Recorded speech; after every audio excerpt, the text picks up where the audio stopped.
ഈ സിനിമയിൽ ഈ കഥാപാത്രങ്ങൾ നല്ല ആക്ടേഴ്സ് ആരൊക്കെ തന്നെ അഭിനയിച്ചു കഴിഞ്ഞാൽ ഈ സിനിമ ഇതേ ക്വാളിറ്റി തന്നെ പുലർത്തും. നിങ്ങൾക്കൊന്നും കഴിയാവില്ല, അതിന് ഇത് കുറച്ച് വേണം. ബട്ട് ഇത്രയും ക്വാളിറ്റി ഉള്ള ഒരു സിനിമയെ വേറെ ലെവൽ വേറെ വേറെ വേറെ വേറെ മാതിരി ആക്കുന്നത് ഒറ്റ പേരാണ്. இந்த நம்பர் 1 நம்பர் 2 எல்லாம் பாப்பா விளையாட்டு. He is the only one, the mega one. Mammukka എന്തായാലും സമ്മതിക്കണം, ഇപ്പോഴും പിടിച്ചു നിൽക്കുന്നില്ലേ ന്യൂ ജനറേഷൻ പിള്ളേരുടെ കൂടെ. പുള്ളിയുടെ ക്യാരക്ടേഴ്സ് എടുത്ത് നോക്കുന്ന സമയത്ത് മുൻകാലങ്ങളിൽ ചെയ്ത് കണ്ടിട്ടില്ലാത്ത തരത്തിലുള്ള ക്യാരക്ടറാണ് പുള്ളി വീണ്ടും വീണ്ടും ചെയ്യുന്നത്.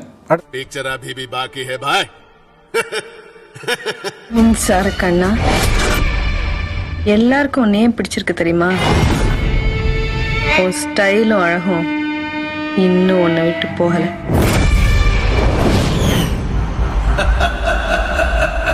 ഞാൻ പറഞ്ഞല്ലോ, ടെക്നിക്കലി ടോപ്പ് നോച്ചുള്ള സിനിമ ആയതുകൊണ്ട് തന്നെ അത് കറക്റ്റ് ഡയറക്ടർ എന്താണ് ഉദ്ദേശിച്ചത് അത് സംഭവം കിട്ടിയിട്ടുണ്ട്.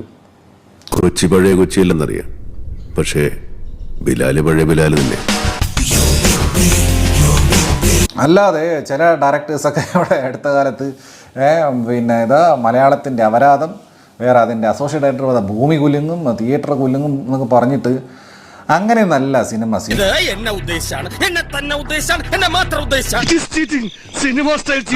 അതുപോലെ സിനിമ ഇറക്കാൻ നിൽക്കരുത്. ഇത് no plans to change, no plans to impress എന്നൊക്കെ പറഞ്ഞിട്ട് മോങ്ങ ഇരുന്നിട്ട് അതൊന്നും എനിക്കറിയാൻ മേല. ഇങ്ങനെ എന്തെങ്കിലുമൊക്കെ പറയുമ്പോഴേ എന്റെ മനസ്സിനൊരു സന്തോഷം ഉണ്ടാവുള്ളൂ.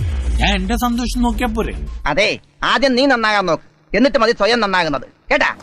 ക്യാപ്സ്യൂൾ ഇറക്കുക, അയ്യോ ഇത് മുത്തശ്ശി കഥയായിരുന്നു, രണ്ടാമത്തെ ദിവസമാണ് ഇത് ബോധം വന്നത് മുത്തശ്ശി കഥയായിരുന്നേന്ന് വാലിബിന് ഇറക്കിയപ്പോഴും.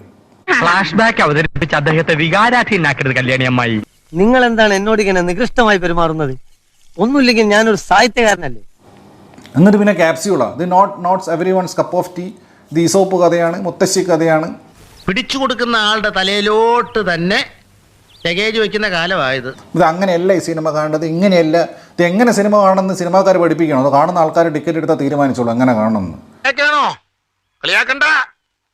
കളി പഠിക്കും. ഇനി മേലിൽ ഇത് ആവർത്തിക്കരുത്. എല്ലാവരും പോയിക്കോ. ചെല്ലേ, നീ പോയി കിടന്നോടാ. അല്ല, നിങ്ങളോട് ഇനി പ്രത്യേകിച്ച് പറയണോ? കെടാ കെടാ കെടാ. ഒരു ചുവന്ന സ്വിച്ച് കാണുന്നുണ്ടോ? കാണുന്നുണ്ട്. ചുവന്ന സ്വിച്ച് അമർത്തി.